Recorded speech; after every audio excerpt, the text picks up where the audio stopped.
इसका अर्थ यह है कि इस मृत्युलोक का हर प्राणी, चाहे वो मनुष्य हो, पशु हो, पक्षी हो या फिर पेड़ पौधा हो, हर सांस लेने वाला प्राणी अपने जन्म के साथ अपनी मृत्यु को भी लेकर आता है। हर प्राणी को एक ना एक दिन निश्चित क्षण पर मरना अर्थात अपना शरीर त्यागना ही पड़ता है। इसलिए तुम उनके मरने की चिंता छोड़कर अपना कर्तव्य समझकर युद्ध करो।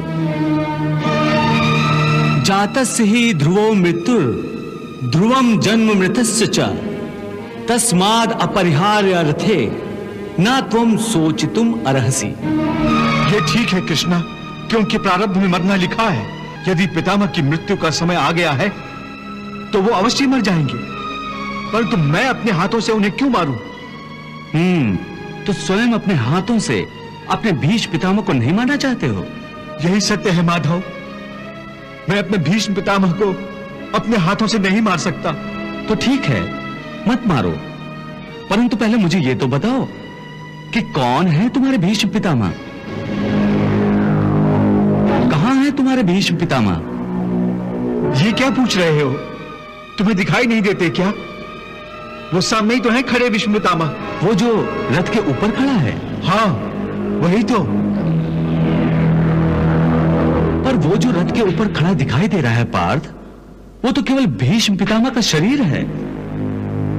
मैं पूछता हूं असली भीष्म पितामह कौन है, कहां है? हे कृष्णा, तुम्हारी बात मेरी समझ में नहीं आ रही है। वो जो दिख रहा है वो भीष्म पितामह नहीं है, केवल शरीर है। इसका अर्थ है कि भीष्म पितामह कोई और है। अवश्य, यही तुम्हें समझा रहा हूं मैं। देखो ध्यान से, देखो उस शरीर में जो प्रकाश है जिसे आत्मा कहते हैं, मैं तुम्हें दिव्य चक्षु प्रदान करता हूं।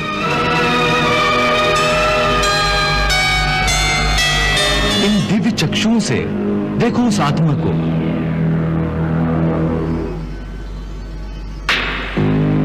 जो शरीर के अंदर आत्मा है, जो प्रकाश है, वही है असली भीष्म पितामह।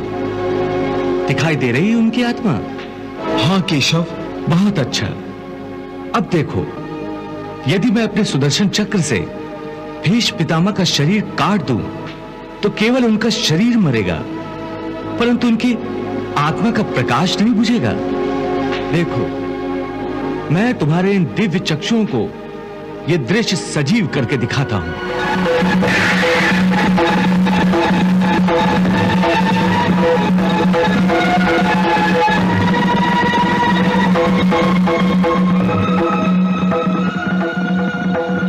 देख लिया अर्जुन, मेरे सुदर्शन से केवल उस शरीर का नाश हुआ है, उसकी आत्मा का दिया अब भी उसी प्रकार जल रहा है।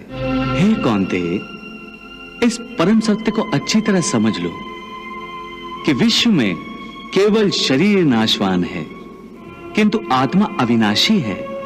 शरीर के मरने पर आत्मा नहीं मरती। आत्मा न कभी जन्म लेती है और न कभी मरती है। वो अजन्मा, नित्य, सनातन और पुरातन है, जो शरीर को मारने पर भी नहीं मारी जाती। न हन्यते हन्यमाने शरीरे। केशव, तुम्हारी बातें मेरी बुद्धि को भ्रम में डाल रही हैं। तुम दो बातें एक साथ कह रहे हो जो परस्पर विरोधी हैं। तुम कहते हो कि शरीर मर जाता है, परंतु शरीर का एक हिस्सा जिसे आत्मा कहते हैं वो नहीं मरता। नहीं अर्जुन, मैंने आत्मा को शरीर का एक हिस्सा नहीं कहा।